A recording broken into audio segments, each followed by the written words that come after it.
Hello दोस्तों, नमस्कार। आपका स्वागत है हमारे यूट्यूब चैनल वीएचटी सोम पर। आइए समझते हैं आज हम RRB group D previous year question 17 नवंबर 2025 प्रैक्टिस सेट 1 से आज स्टार्टिंग करते हैं। इसमें समझते हैं कि 25% हमारे और पहला पर्सन इस तरीके का है। जल्लीकट्टू किस राज्य का पारंपरिक खेल है? विंग्स ऑफ फायर किसने लिखी? भगत सिंह को किस वर्ष फांसी दी गई थी? कावेरी नदी को किस नाम से जाना जाता है? भारत का पहला बैंक कौन था? इसरो का मुख्यालय कहाँ है? इस टाइप के 25% है जिनका हम एनालाइज करेंगे और ये पिछले पेपर में पूछे गए थे। ठीक है, तो आज का हमारा पहला पर्सन यहाँ पर सभी बच्चे कमेंट करते चलना। भारतीय नोटों पर कुल कितनी भाषाएं होती है? तो यहाँ पर बताना है कि जो भारतीय नोट है उन पर कितनी भाषाएं होती है। ऑप्शन यहाँ पर 12, 22, 17 या 14। तो सभी बच्चे कमेंट करके आंसर देना। तो यहाँ पर क्या ऑप्शन नंबर सी बिल्कुल राइट आंसर है। कितनी है? 17 भाषाएं। अब इसके बारे में समझेंगे हम। नोटों पर दो प्रमुख भाषाएं हिंदी और अंग्रेजी सीधे ऊपर लिखी रहती हैं। साइड की लैंग्वेज पैनल में 15 भाषाएं और होती है। तो ऊपर कितनी होती है? ऊपर होती है हिंदी और अंग्रेजी दो, और साइड की लैंग्वेज पैनल में होती है 15 भाषाएं। तो कितनी होगी टोटल? 17 भाषाएं। इस तरह कुल 17 भाषाएं हैं। और इसमें यहाँ पर समझना मेन पॉइंट से कुछ, नोट पर 17 भाषाएं हैं, दो ऊपर की तरफ होती है और 15 भाषा पट्टी पर होती है। और ये जारी कौन करता है? आरबीआई द्वारा जारी किया जाता है ये नोट। ठीक है, इससे अगला क्वेश्चन है हमारा, जल्लीकट्टू किस राज्य का पारंपरिक खेल है? मोस्ट इंपोर्टेंट क्वेश्चन है, पूछा जाता है। केरल, तमिलनाडु, कर्नाटक, आंध्र प्रदेश। तो सभी बच्चे कमेंट करके बताना। तो इसका आंसर है option number B. Option number B क्या है? सभी बच्चे कमेंट करके बताइए क्या है? तमिलनाडु। जल्लीकट्टू बैलों को काबू करने वाला त्योहार आधारित खेल है जो पोंगल के दौरान तमिलनाडु में खेला जाता है। कब खेला जाता है? पोंगल के दौरान। ये कहां पर है? तमिलनाडु में। बैल आधारित खेल है और पोंगल से जुड़ा है। तो सभी बच्चे वीडियो को लाइक करते चलना। इससे अगला क्वेश्चन है, स्वतंत्र भारत की पहली महिला कांग्रेस अध्यक्ष कौन थी? एनी बेसेंट, सरोजिनी नायडू, इंदिरा गांधी या विजय लक्ष्मी पंडित। तो स्वतंत्र भारत की पहली महिला कांग्रेस अध्यक्ष कौन थी जब भारत स्वतंत्र हो चुका था? उस टाइम की बात है यहाँ पर। ठीक है, तो ऑप्शन नंबर सी बिल्कुल राइट आंसर है। कौन है? Option number C Indira Gandhi.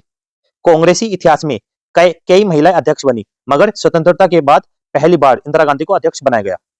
और यहां पर समझना, स्वतंत्र भारत इंदिरा गांधी थी और कांग्रेस का शीर्ष पद है ये। 20वीं सदी का महत्वपूर्ण कार्यकाल। इससे अगला क्वेश्चन है, विंग्स ऑफ फायर किसने लिखी है? विक्रम साराभाई, अब्दुल कलाम, होमी भाभा, सत्येंद्र बोस। तो ऑप्शन नंबर बी बिल्कुल राइट आंसर है, अब्दुल कलाम ने। कौन सी लिखी है? Wings of fire. यह डॉक्टर कलाम की आत्मकथा है जिसमें उन्होंने बचपन से लेकर इसरो डीआरडीओ में काम तक की अपनी यात्राएं लिखी हैं। इसके बारे में समझते हैं। मेन पॉइंट्स क्या है? आत्मकथा लिखी है। मिसाइल मैन के नाम से किसे जाना जाता है? एपीजे अब्दुल कलाम को। और ये क्या थे? वैज्ञानिक जीवन के आधारित ये पुस्तक थी, आत्मकथा। इससे अगला प्रश्न है, भारत के राष्ट्रीय ध्वज का डिजाइन किसने दिया? रविन्द्रनाथ टैगोर, पिंगली वेंकैया, राज गोपालाचारी, लाल बहादुर शास्त्री। तो सभी बच्चे कमेंट करके आंसर देते चलना। तो ऑप्शन नंबर बी बिल्कुल राइट आंसर है, पिंगली वेंकैया। तिरंगे का मूल स्वरूप पिंगली वेंकैया ने बनाया था। बाद में केंद्र में अशोक चक्र जोड़ा गया। तो बाद में कौन से जुड़ा? अशोक चक्र।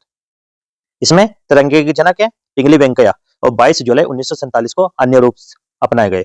तो कब अपनाया गया है? 22 जुलाई 1947 को। इससे अगला प्रश्न हमारा, तुलसीदास किस मुगल बादशाह के समय हुए? बाबर, अकबर, हुमायूं, शाहजहां। तो सभी बच्चे कमेंट करके आंसर देना। ये हुए ऑप्शन नंबर बी, अकबर। भक्ति काल के महान कवि तुलसीदास अकबर के समय जीवित थे और इसी समय उन्होंने रामचरितमानस की रचना की। तो किस समय थे? अकबर के समकालीन थे और इन्होंने अकबर काल में रामचरितमानस लिखी है और भक्ति आंदोलन के दौरान। ठीक है, इससे अगला क्वेश्चन है, कंप्यूटर में हेल्प खोलने के लिए कौन सी कुंजी प्रयोग होती है? F5, F1, F4, F7। तो यह option number B, F1। F1 विश्व भर में उपयोग होने वाली स्टैंडर्ड हेल्प की है। इसे दबाने पर हेल्प मेन्यू खुल जाता है। इससे आगे देखो, यहाँ पर कुछ पॉइंट्स है। यूनिवर्सल की हेल्प की कौन सी? F1 सभी सॉफ्टवेयर में लागू होता है, या ट्रबल शूटिंग की भी बोलते हैं इसे। इससे अगला प्रश्न हमारा 8वें नंबर का। तो ये क्वेश्चन पेपर में पूछे गए हैं पिछले पेपरों में, आरआरबी ग्रुप डी में। और इससे अगला है, कैंसर के उपचार में कौन सी तकनीक काम में ली जाती है? कीमोथेरेपी, सोनोग्राफी या एक्यूप्रेशर या एक्सरे। तो ऑप्शन नंबर ए बिल्कुल राइट आंसर है, कीमोथेरेपी। कैंसर कोशिकाओं को कमजोर या नष्ट करने हेतु दवाओं का सत्रों में दिया जाने वाला इलाज कीमोथेरेपी कहलाता है। इसका कैंसर के लिए दवा आधारित इलाज है। कई सत्रों में कोशिकाओं को नष्ट करता है। जो सी कोशिका कौन सी होती है? कैंसर को फैलाती हैं। उन्हें कौन नष्ट करता है? कीमोथेरेपी के द्वारा जो उनमें कोशिका होती है नष्ट करने के काम आता है। ठीक है, इससे अगला प्रश्न हमारा, भगत सिंह को किस वर्ष फांसी दी गई थी? 1929, 1931, 1927, 1934। तो सभी बच्चे कमेंट करके आंसर देना। तो ऑप्शन नंबर बी बिल्कुल राइट आंसर है। कब? 23 मार्च 1931 को भगत सिंह, राजगुरु, सुखदेव को लाहौर जेल में फांसी दी गई थी। कब? 1931 को, 23 मार्च 1931 को। 3 क्रांतिकारी को, और ये कौन थे? शहीद दिवस मनाया जाता है इस दिन। इससे अगला प्रश्न हमारा, अरुणाचल प्रदेश की राजधानी क्या है? शिलांग, ईटानगर, कोहिमा, अगरतला। तो ऑप्शन नंबर बी ईटानगर। तो क्या है? ईटानगर। ईटानगर अरुणाचल प्रदेश का प्रशासनिक केंद्र व राजधानी है। मेन पॉइंट्स हैं, उत्तर पूर्व भारत, ईटानगर पहाड़ी इलाका है ये। इससे अगला है, ओलंपिक मुक्केबाजी में स्वर्ण जीतने वाली पहली महिला कौन थी? मैरीकॉम, निकोला एडम्स, एबी गेल स्टोन, लिली रॉबिन। तो ऑप्शन नंबर बी बिल्कुल राइट आंसर है। कौन है? Nicola Adams. निकोल एडम्स ने 2012 में लंदन ओलंपिक में महिला मुक्केबाजी का पहला स्वर्ण पदक जीता था। मेन पॉइंट से क्या? 2012 लंदन, और महिला बॉक्सिंग में पहला गोल्ड ब्रिटिश खिलाड़ी थी। इससे अगला क्वेश्चन है, एमएस ऑफिस किस प्रकार का सॉफ्टवेयर है? System software, application software, utility software या हार्डवेयर नियंत्रण सॉफ्टवेयर। तो क्या है? तो यह ऑप्शन नंबर बी बिल्कुल राइट आंसर है। यहाँ पर समझना क्या आता है, देखो एप्लीकेशन सॉफ्टवेयर। एमएस ऑफिस में वर्ड, एक्सेल, पावर पॉइंट जैसे टूल होते हैं, इसलिए यह एप्लीकेशन सॉफ्टवेयर है। मेन पॉइंट्स क्या है? Word, Excel, PowerPoint, task based application software. इससे अगला है, कावेरी नदी को किस नाम से जाना जाता है?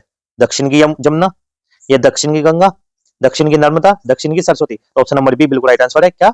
दक्षिण की गंगा। कावेरी नदी का सांस्कृतिक और धार्मिक महत्व बहुत ज्यादा है, इसलिए इसे साउथ इंडिया की गंगा कहा जाता है। इसे पवित्र नदी कहते हैं। दक्षिण की गंगा तमिलनाडु, कर्नाटक प्रमुख क्षेत्र में। सचिन तेंदुलकर ने अपना पहला टेस्ट किसके विरुद्ध खेला? Sri Lanka, England, Pakistan, Australia. तो ऑप्शन नंबर सी पाकिस्तान के विरुद्ध खेला। 1989 में 16 वर्ष की आयु में सचिन ने पाकिस्तान के खिलाफ अंतरराष्ट्रीय टेस्ट डेब्यू किया। मेन पॉइंट्स क्या? 1989 में 16 वर्ष की उम्र और पाकिस्तान के खिलाफ शुरुआत की। इससे अगला क्वेश्चन है, भारत का पहला बैंक कौन था? Bank of Bengal, bank of Bombay, bank of Madras, bank of Hindustan. तो option number D bank of Hindustan. 1770 में स्थापित बैंक ऑफ हिंदुस्तान भारत का पहला बैंक माना जाता है।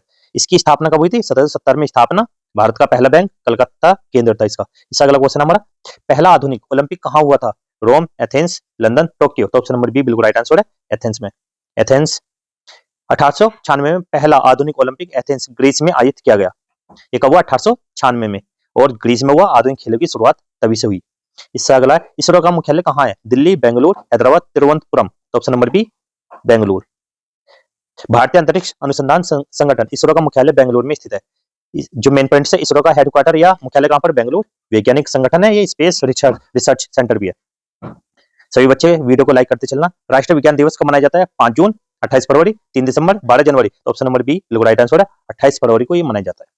यहाँ पर क्या है देखो, 28 फरवरी 1928 को सीवी रमन ने रमन प्रभाव की खोज की थी। उसी उपलक्ष्य में यह दिन मनाया जाता है, और इन्हें सीवी रमन को क्या मिला है? नोबेल पुरस्कार भी मिला हुआ। 28 फरवरी रमन प्रभाव विज्ञान का सम्मान। इसका अगला क्वेश्चन है, गांधी इरविन समझौता किस वर्ष होता है? 1929, 1931, 1934, 1940। ऑप्शन नंबर बी बिल्कुल राइट आंसर है, 1931 में। 5 मार्च 1931 को गांधी जी और वायसराय इरविन के बीच यह समझौता हुआ था। 5 मार्च 1931 सविनय अवज्ञा आंदोलन और वार्ता आधारित समझौता था, जिसके बीच बातचीत होती है।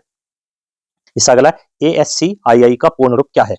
Asian system code in internet, American standard code for information interchange, advance server code interface, automated secure code index. तो यह है ऑप्शन नंबर बी बिल्कुल राइट आंसर है। तो कौन सा है ये? तो यहाँ पर समझना, देखो American standard code for information interchange. इसमें क्या देखो समझना, कंप्यूटर में अक्षर, संख्या और प्रतीकों को कोड देने के लिए ASCII का उपयोग होता है। ये क्या मेन पॉइंट्स? करेक्टर, एनकोडिंग, 0 से 127 कोड से यूनिवर्सल सिस्टम है। इससे अगला है, वायुमंडल में नाइट्रोजन का प्रतिशत कितना होता है? 70%, 78%, 60%, 90%। तो ऑप्शन नंबर बी बिल्कुल राइट आंसर है, 78%। पृथ्वी के वायुमंडल में सबसे अधिक मात्रा नाइट्रोजन की होती है, लगभग 78%, 78%। इसमें क्या 78% नाइट्रोजन है और 21% ऑक्सीजन, बाकी अन्य गैसें हैं। इससे अगला है, सिमिलर समझौता किस वर्ष हुआ? 1970, 1972, 1966, 1980। तो ऑप्शन नंबर बी बिल्कुल राइट आंसर है, 1972। 1971 भारत पाक युद्ध के बाद 1972 में सिमिलर समझौता किया गया। कब हुआ था? 1972 में। ये कब हुआ था? भारत और पाकिस्तान समझौते के बीच शिमला में हस्ताक्षर हुआ। इससे अगला क्वेश्चन है, भारत के पहले उप प्रधानमंत्री कौन थे? मोरारजी देसाई, सरदार पटेल, जगजीवन राम, लाल बहादुर शास्त्री। तो कौन थे? ऑप्शन नंबर बी बिल्कुल राइट आंसर है। कौन थे? सरदार पटेल। स्वतंत्र भारत की पहली मंत्रिपरिषद में सरदार वल्लभ भाई पटेल को उप प्रधानमंत्री बनाया गया था। मेन पॉइंट है इसमें, पहले उप प्रधानमंत्री, लौह पुरुष और एकीकरणकारी किया इन्होंने। लौह पुरुष भी बोलते हैं ना, आयरन मैन। इससे अगला क्वेश्चन है, राष्ट्रीय एकता दिवस कब मनाया जाता है? 5 जून, 15 अगस्त, 31 अक्टूबर, 21 मई। तो ऑप्शन नंबर सी बिल्कुल राइट आंसर है, 31 अक्टूबर को। 31 अक्टूबर सरदार पटेल की जयंती, इसलिए इस दिन राष्ट्रीय एकता दिवस मनाया जाता है। और इनकी एक स्टैचू ऑफ यूनिटी की तस्वीर भी है, जो मूर्ति बनी है वो कहां पर है? सभी बच्चे कमेंट करके बताना। जो मेन पॉइंट है, 31 अक्टूबर को क्या है? National unity day. और किसका है? सरदार पटेल का नेशनल यूनिटी डे। इससे अगला क्वेश्चन है, कंप्यूटर में हेल्प मेन्यू खोलने की सामान्य कुंजी क्या है? F3, F1, F5, F7। तो option number B F1। Computer प्रोग्रामों में हेल्प मेन्यू के लिए सार्वभौमिक कुंजी F1 होती है। मेन पॉइंट्स क्या है? यूनिवर्सल हेल्प की, software assistance, as easy to access. तो यहाँ पर आज की वीडियो को यहीं पे समाप्त करते हैं। वीडियो अच्छी लगी तो वीडियो को लाइक करना, चैनल को सब्सक्राइब करना। मिलते हैं अगली वीडियो में, तब तक के लिए गुड बाय, जय हिंद, जय भारत।